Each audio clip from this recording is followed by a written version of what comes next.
암몬 사람 나하스가 올라와서 길르앗 야베스에 맞서 진침해 야베스 모든 사람들이 나하스에게 이르되 우리와 언약하자 그리하면 우리가 너를 섬기리라 하니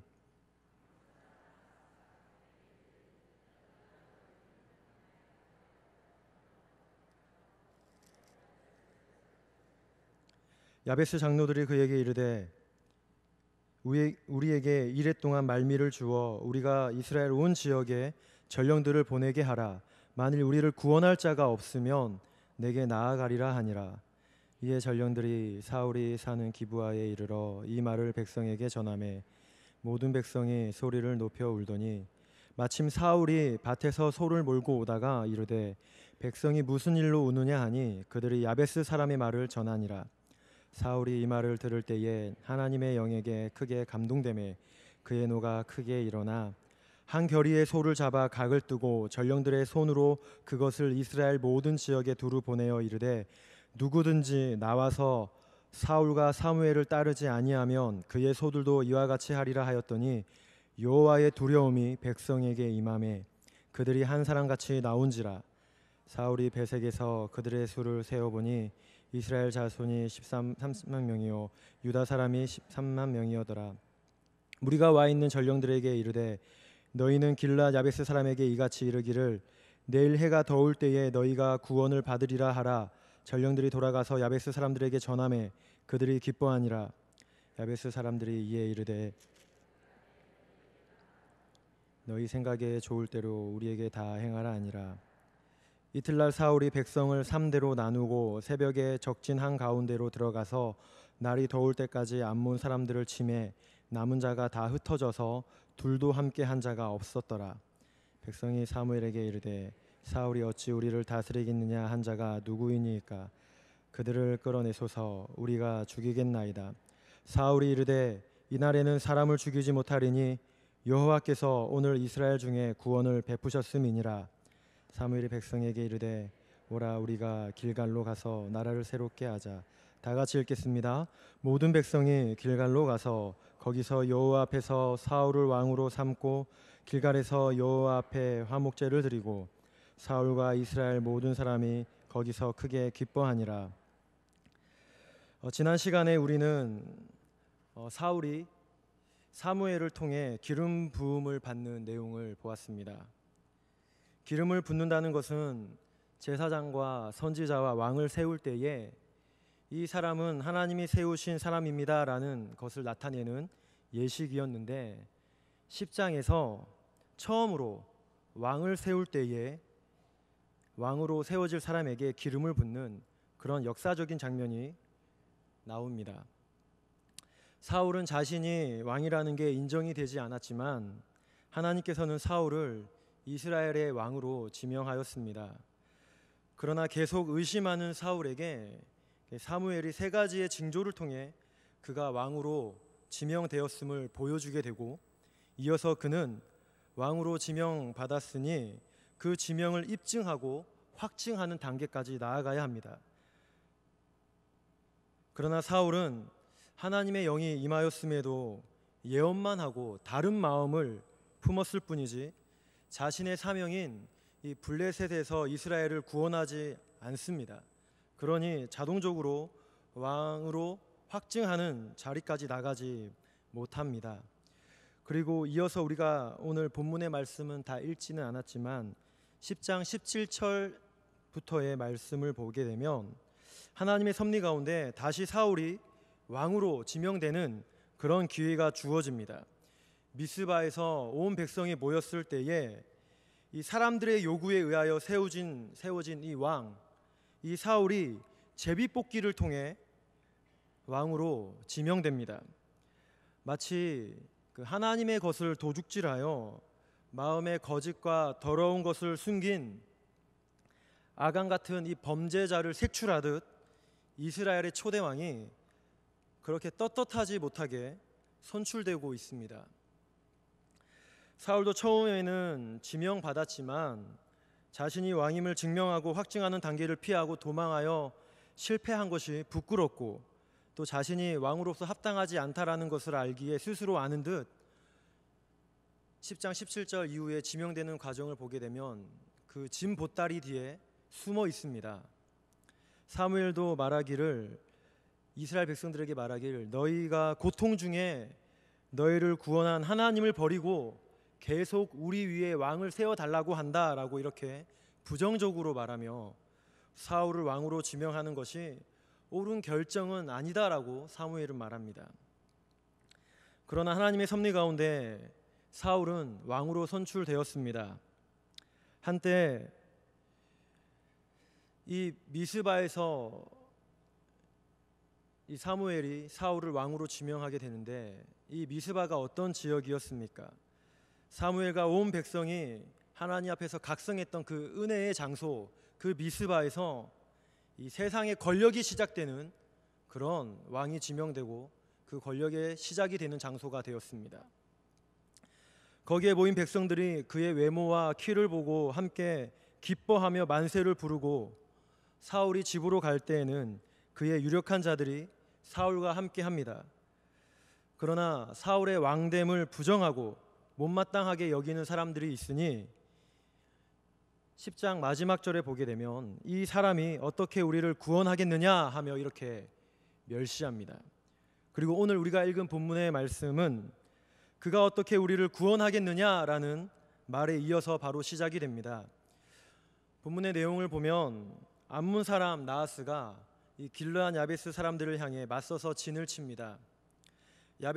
길르앗 야베스를 공격하려는 것이고 자신에게 조공을 바치는 그런 노예로 만들려는 목적입니다.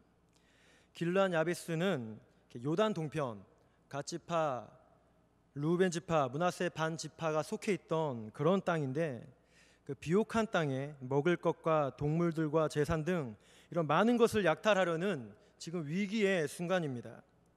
재미있게도 이 나하스, 이 암몬 사람 나하스라는 뜻은 뱀이라는 뜻을 가지고 있습니다. 마치 사단이 하나님의 백성을 모욕하고 조롱하고 이용하고 자신의 하수인 취급하듯 그렇게 하나님의 백성에게 이 나하스가 모욕감과 두려움을 주고 있습니다.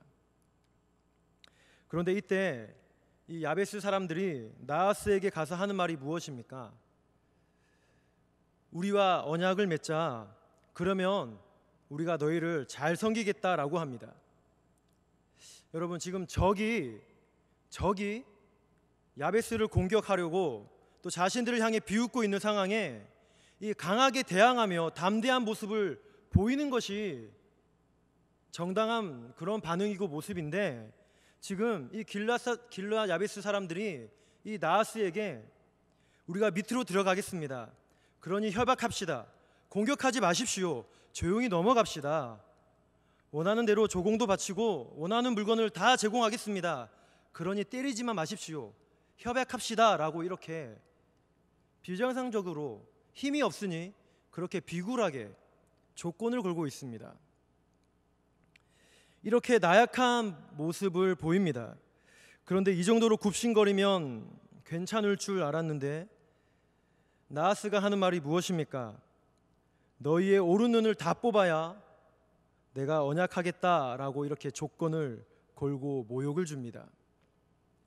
성경에 보면 눈이 뽑힌 그런 이야기들이 있습니다. 삼손이 블레셋에게 눈이 뽑히게 되고 팔려갑니다. 또 유다의 마지막 왕 시드기야도 포로로 잡혀가게 되고 두 눈이 다 뽑힙니다. 사사도 뽑혔고 왕도 뽑혔습니다. 그런 수치를 당합니다. 눈을 뽑는다는 것은 상대방을 육체적으로, 정신적으로, 영적으로 비참한 상태로 만드는 잔인한 그런 고문입니다. 근데 오늘 본문에 여기서도 암몬이 나하스가 야베스 사람들에게 눈을 뽑아야 하겠다라고 이렇게 말합니다. 무슨 말입니까? 수치와 모욕을 주겠다는 것이고, 그것과 함께 당시 전쟁 배경을 보면 전쟁을 수행할 때 방패는 왼손으로 이렇게 쥐게 되어 있습니다. 그러면 방패를 왼손으로 들고 있기 때문에 왼쪽 눈이 가려지게 되고 오른쪽 눈을 의지해서 전쟁을 하게 되어 있습니다. 그러면 오른쪽 눈을 뽑아 버린다는 것은 나중에 혹시라도 있을 반역을 미리 차단한다는 것이고 전쟁 수행이 불가능한 그런 무기력한 군사로 만들겠다라는 그런 의미입니다. 게다가 양쪽 눈을 다 뽑는 게 아니라 그래도 한쪽 눈을 남겨 놓았으니 한쪽 눈을 가지고는 농사도 짓고 일을 할 수 있고 이렇게 건축도 할 수 있으니 이들을 이용해 나라에 먹을 것을 생산하고 이런 여러 가지 일들을 할 수 있는 노예로 만들어서 이용해 먹겠다라는 그런 아주 비참하게 너희를 만들어 버리겠다라는 그런 의지입니다. 여러분 어떻습니까? 나하스가 그렇게 하겠다고 하니 야베스 사람들이 너무나 치욕스럽고 모멸감이 느껴집니다. 빠져나갈 구멍도 없습니다. 어떻게 대응할 방법도 없습니다. 무력으로 힘으로는 이 나하스를 대응할 방법이 야베스 사람들에게는 없습니다. 그래도 살아야 하고 이 위기를 극복해야 하니 이들이 하는 말이 무엇입니까? 7일간의 기회를 주십시오. 일주일의 말미를 주십시오라고 이렇게 부탁을 합니다. 그리고 그래도 우리에게 구원할 자가 없으면, 그래도 우리를 도울 자가 없으면 내가 눈이라도 뽑겠습니다. 우리를 구원할 자가 없으니 어쩔 수 없으니 눈이라도 뽑아서 목숨만을 부지하기 위하여 당신들에게 나아가겠습니다 라고 이렇게 힘이 없으니 비굴하게 그렇게 말합니다. 그런데 여러분 더 웃긴 것은 무엇입니까? 암몬이 이것을 허락했습니다. 그렇게 7일간의 말미를 줬습니다. 그냥 공격할 수도 있을 텐데 7일간의 기회를 주었습니다. 왜입니까? 너희가 찾아봤자 암몬과 이 나하스를 상대할 사람이 없다는 겁니다. 더 굴욕이고 더 치욕적이며 길랏 야베스를 향해 2번 죽이는 겁니다. 너희가 이스라엘 전국을 샅샅이 살펴봐도 너희를 도울 자가 없을 것이고 너희를 구원할 자는 한 사람도 없다는 그런 비극적인 전망을 하고 있습니다. 또한 나서는 사람이 있다 하여서 누구를 데리고 온다 하더라도 그 사람은 우리에게 상대가 안 된다. 누구도 우리에게서 너희를 구원할 자가 없다. 그러니 이렇게 7일간의 말미를 주어서 누구를 데리고 와도 자신의 세력을 확장할 수 있는 그런 기회만 될 뿐이지 너희에게는 조금의 그런 보탬이 안 된다는 겁니다. 비참하지만 이렇게 7일간의 시간을 얻었습니다. 이제 전령들이 흩어지게 됐는데 어디로 가게 되냐면 사울이 사는 기브아에 이르게 되었고 소식을 전하니 백성이 통공을 합니다. 죽게 되었으니 끌려가게 되었으니 잘못하면 눈까지 뽑히게 되었으니 통곡을 합니다. 소를 몰고 있던 사울이 무슨 일인지 상황을 듣게 되고 무슨 일인지 모르니 이제 그 상황을 듣게 되고 사울에게 하나님의 영이 그에게 임하여 의분이 일어났습니다. 하나님의 백성을 욕되게 하는 족속을 향해 거룩한 분노가 일어납니다. 사울이 10장에서는 다른 마음을 품어서 이 자신의 사명을 제대로 수행하지 못하고 블레셋에서 구원하는 데 실패하였지만 오늘 이 본문에서는 사울에게 하나님의 영이 감동하여 자신의 사명을 수행합니다. 사울이 왕으로 지명된 것을 암몬 족속으로부터의 구원을 통해 입증하고 또 15절에서는 왕으로서 확증되고 있습니다. 그리고 사울이 말하기를 소를 끌고 가고 있는 그 길이었으니 그 길에 소 한 결이 즉 소 2마리를 각떠서 이스라엘 전역으로 보내고 누구든지 나와 사무엘을 따르지 않으면 그의 소들도 이와 같이 하겠다라고 이렇게 말하니 여호와의 두려움이 백성에게 임하고 백성들이 한 사람같이 총 33만 명이 사울에게 모입니다. 한 사람같이 그에게 이렇게 모였다라고 성경은 33만 명의 수를 기록합니다. 여러분 출애굽 때에 이스라엘에 출애굽한 인원이 몇 명입니까? 장정만 60만 명입니다. 그리고 전주 인구가 약 60만 명이죠. 근데 그 반을 넘는 수가 오늘 이 사울의 말에, 사울의 이 모진 명령에 한 사람같이 반응합니다. 이 사울의 모집에 적극적으로 전쟁에 참여하겠고 이 백성의 고통으로부터 구원에 동참하겠습니다라는 의지로 모이게 되었습니다. 성도 여러분, 무엇 때문에 이렇게 여러 지역에서 사람들이 한 사람같이 모이게 되었을까요? 지금까지 사울의 모습을 한번 보십시오. 사울은 하나님이 지명하였어도 도망가고 피하였습니다. 블레셋으로부터의 구원을 회피하였습니다. 사무엘과의 대화를 통해 왕으로서의 준비를 철저히 잘한 것도 아닙니다. 사울의 마음은 다른 데 있었습니다. 그런데 오늘 사울에게 한 사람같이 전국에서 모이고 있습니다. 사울이 특별해서가 아닙니다. 사울이 잘나서가 아닙니다. 하나님의 두려움이 백성에게 임하였기 때문이다 라고 이렇게 성경은 기록합니다. 여러분, 여기에 두려움이라고 기록하고 있는데, 두려움이라고 해서 벌벌 떠는 이런 공포가 아니라 하나님의 권위가 백성에게 들어간 것이고 하나님의 영광과 하나님의 말씀이 백성의 마음에 선포된 겁니다. 그리고 그 하나님의 권위에 백성들이 반응한 겁니다. 성도 여러분, 사울 한 사람만 본다면 백성들이 전국에서 이렇게 모이지 않았을 겁니다. 그런데 하나님의 두려움이, 여호와의 두려움이 백성들 마음에 들어가자 한 사람같이 백성들의 구원을 위해 전국에서 30만 명이 넘는 숫자가 모였습니다.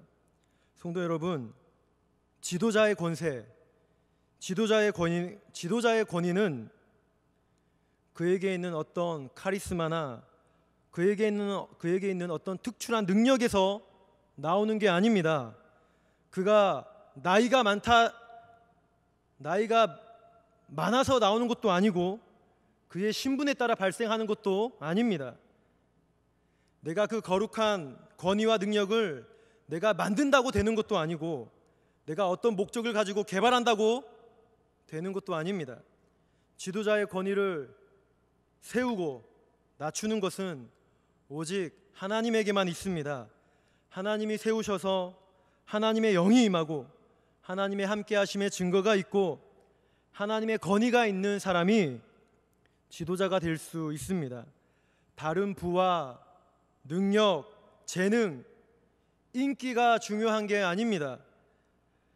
사람이 보는 거와 다릅니다. 사람의 생각과 다릅니다. 나이도 학벌도 재능도 그게 권위가 아닙니다. 오직 하나님이 함께 하셔서 하나님의 말씀을 주시고 하나님께서 붙드시는 사람, 그가 지도자가 될 수 있습니다. 오늘 사울의 말에 하나님의 두려움이 백성에게 임재하고 있습니다.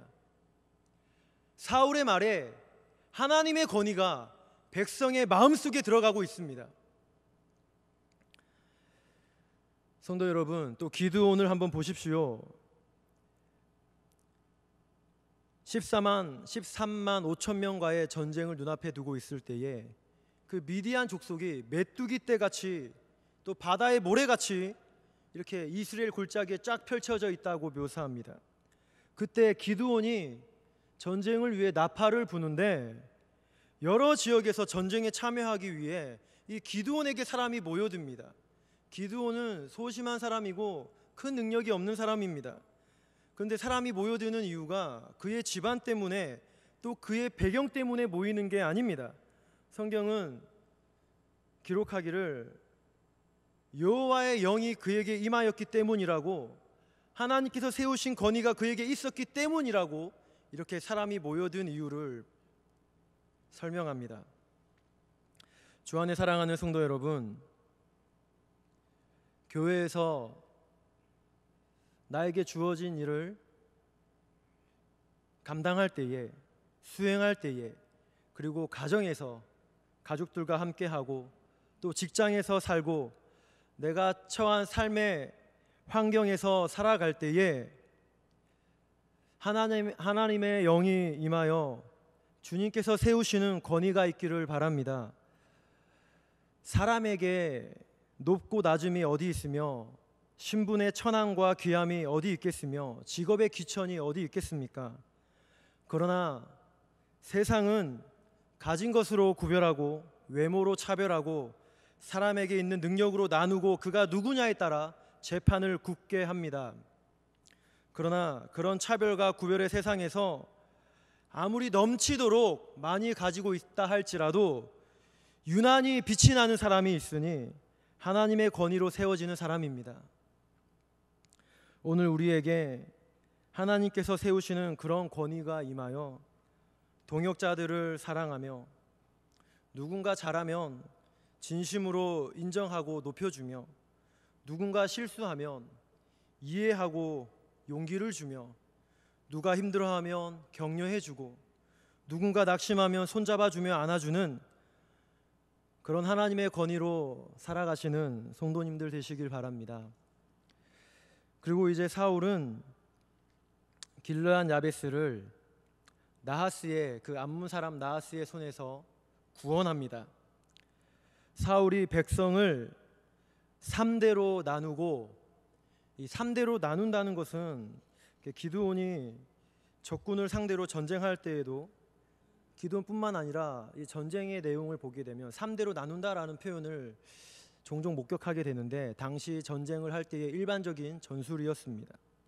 사울도 동일하게 전쟁 시 오늘 3대로 나누고 새벽에 육체가 가장 나약한 시간에 틈을 타서 그때 전쟁을 시작해 가장 더울 때까지 암몬 사람을 공격합니다. 그리고 한 사람도 남지 못하도록 그들을 공격하였고 이스라엘을 구원하였습니다. 성도 여러분, 사울의 모습이 어떻게 나오고 있습니까? 기름 부음 받은 왕으로 기름 부음 받은 왕으로서 고통받는 백성을 구원하는 이 합당한 왕의 모습으로 나오고 있습니다. 그렇습니다. 왕은 하나님께서 세우신 왕은 구원하는 사람이고 바르게 통치하고 하나님의 권위로 다스리는 사람입니다. 자기의 사욕과 욕망과 욕심을 이루는 사람이 아니라 하나님의 나라를 유지하고 하나님의 법을 사랑하여 순종하는 사람입니다. 정의와 공의로 다스리고 백성을 구원하고 백성을 옳은 길로 인도하는 사람, 그가 왕입니다. 오늘 여호와의 영이 임한 사울이 그렇게 행하고 있습니다. 하나님의 백성을 구원하고 있습니다. 자신의 역할을 훌륭히 수행하고 있습니다. 그리고 오늘 전쟁의 승리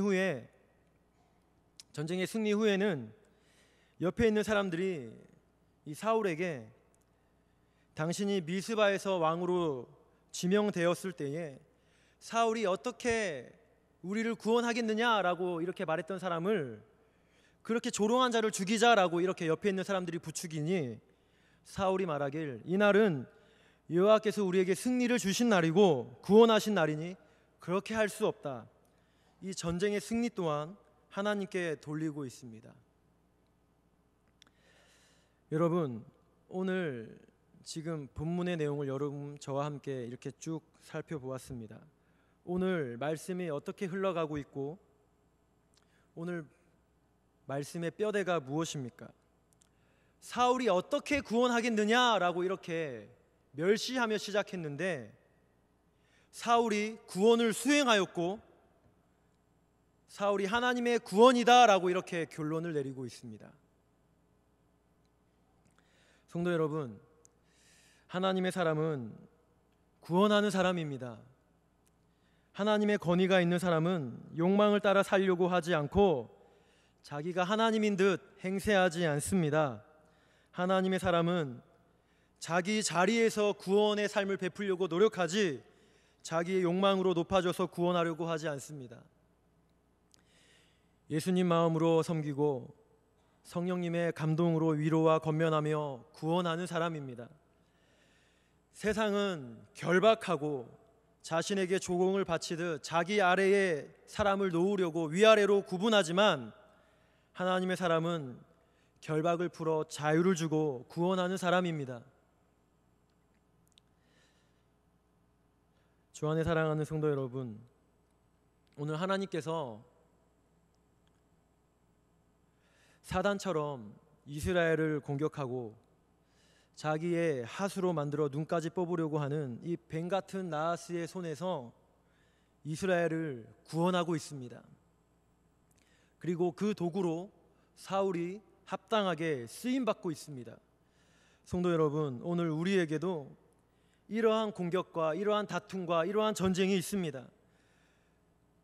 우리는 하나님의 영으로 살고 하나님의 권위로 감동하여 사람을 구원하고 사람을 살리며 살아야 하는데, 그것을 반대하는 유혹과 싸움이 있습니다. 하나님의 사람은 구원하는 사람입니다. 결박하는 사람이 아닙니다. 죽어가는 곳을 살리는 사람입니다. 죽어가는 곳을 내버려 두고 죽도록 방치하는 사람이 아닙니다. 병든 것을 고치고 수술하고 온전케 만드는 사람입니다. 높은 담을 무너뜨리고 화해와 화평을 가져오는 사람입니다. 성도 여러분, 구원의 역할을 잘 감당하고 있습니까? 하나님의 영이 임하는 사람, 그리하여 하나님의 권위가 있는 사람은 살리는 사람입니다. 하나님의 영이 있어서 살리는 사람은 환경에 따라 달라지지 않습니다. 오히려 그 상황이 달라집니다. 구원하는 사람은 열악한 환경에 있어도 죽이거나 결박하는 사람으로 살지 않습니다. 오히려 살리시는 성령님께서 그 사람을 통해 황무지에 장미꽃이 피는 은혜를 내려주십니다. 여러분, 요셉을 한번 보십시오. 요셉이 보디발의 집에 가니 요셉이 달라진 게 아니라 보디발의 집이 달라지고 하나님의 이름이 높임받습니다. 요셉이 감옥에 가니 요셉이 가망 없는 죄수가 된 게 아니라 감옥의 환경이 달라졌습니다. 요셉이 애굽의 국무총리가 되니 요셉이 교만해진 게, 요셉이 달라진 게 아니라 애굽이 달라졌습니다. 주 안에 사랑하는 성도 여러분, 무엇을 위해 기도하십니까? 살리는 삶을 살고 구원하는 삶을 살고 있습니까? 살리기는커녕 똑같은 육신의 정신을 따라서 살고 있지는 않습니까? 누가 나의 감정을 건드리면 똑같이 감정을 공격하려 하고, 누가 나의 재산을 건드리면 배로 청구하고, 누가 나의 뺨을 치면 내 주먹으로 응수하며 다 같이 나도 죽고 너도 죽고, 그런 방법으로 살고 있지는 않습니까? 우리의 생각의 수준과 살아가는 방법이 구원하라는 하나님의 부르심에서 멀어지고만 있습니다. 저는 이제 말씀의 결론을 맺겠습니다. 오늘 사울은 합당하게 하나님의 일을 감당합니다. 왕으로서 해야 될 일을 아주 훌륭하게 잘 처리하였습니다. 그러나 사울의 생애 가운데 그의 전 생애를 통틀어서 오늘 이 같은 전쟁은 오늘 딱 한 번뿐이지, 뒤에도 많은 전쟁을 하고 승리를 거두게 되었지만 다 오늘 전쟁과 같은 구원하는 전쟁, 하나님의 백성을 살리는 전쟁, 하나님의 뜻을 이루는 전쟁이 아니었습니다. 이번만 구원하는 전쟁이었습니다. 이후의 전쟁들은 다 자기의 욕망과 자신의 성취, 자기의 뜻을 이루기 위한 방법이었고, 자신의 왕국과 권력과 세력화를 위해서 전쟁을 했지, 하나님의 권위로 구원하는 전쟁은 단 한 번도 못하고 실패한 인생이 됩니다. 그래서 그런지 오늘 본문의 사무엘은 14절에 보시면, 오라 우리가 길갈로 가서 나라를 새롭게 하자라고 이렇게 제안합니다. 이미 사무엘은 사울이 왕으로 서면 하나님의 뜻을 이루는 일에 온 마음과 뜻을 다하기보다 자기의 권력과 욕망을 위해서 살게 될 것인지 이미 알았는지 이 백성에게 길갈로 가자, 그리고 다시 새롭게 하자라고 이렇게 외치고 있습니다. 세상의 권력이 선 자리에 온 백성이 환호하는 이 모습을 보면서 이 정권이 인간 중심으로 흘러갈 것을 이 사무엘은 예상했던 것 같습니다. 그래서 길갈로 가서 새롭게 하자고 이렇게 말합니다. 이럴 때일수록 더 하나님 앞에 가야 한다고 이렇게 말합니다.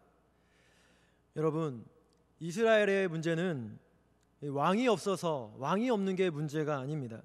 진정한 왕이신 하나님을 제대로 섬기고 받들지 못한 것이니 그 하나님을 왕으로 인정하지 못하고 받들지 못한 것이 문제이니 길갈로 가서 본질적인 문제를 해결해야 합니다. 길갈은 어떤 지역입니까? 출애굽 후에 광야를 지나 이스라엘이 가나안 땅에 들어왔을 때에 여호수아 5장에 보게 되면 할례를 행한 지역이고 그동안의 애굽의 수치를 물러가게 하고 새로운 정체성으로 순종의 삶을 살기를 다짐했던 그런 지역, 그런 분기점입니다. 길갈은 수치를 물러가게 하다, 수치를 제거하다라는 뜻이니 그곳에서 하나님의 영이 임했음에도 세상의 방법대로 살았던 잘못을 제거하고 갱신하고 다시 하나님의 뜻을 이루도록 자신을 새롭게 하고 나라를 새롭게 해야 된다라고 이렇게 사무엘이 말하고 있습니다. 성도 여러분, 우리는 하나님의 영이 임하여 하나님의 권위로 구원하는 일을 수행해야 될 사람들입니다.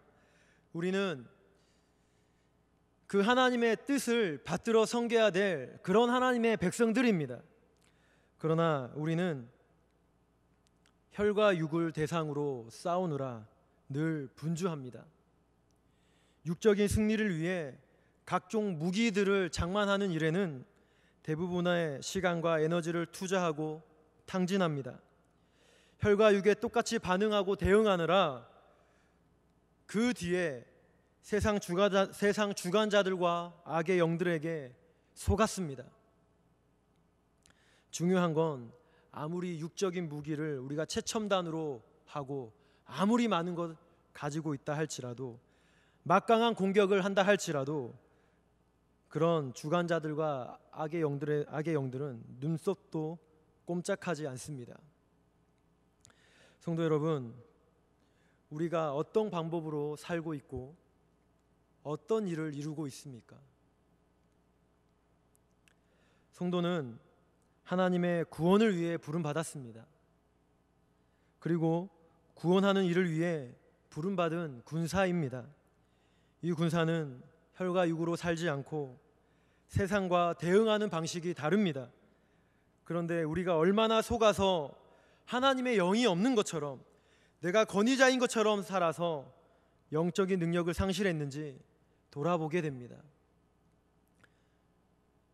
생각해보면 분하고 괘씸하고 등골이 서늘해지고 오히려 영적인 무장이 느슨해져서 그 구원을 막고 살진 않았는지 그렇게 내 자신을 보게 됩니다.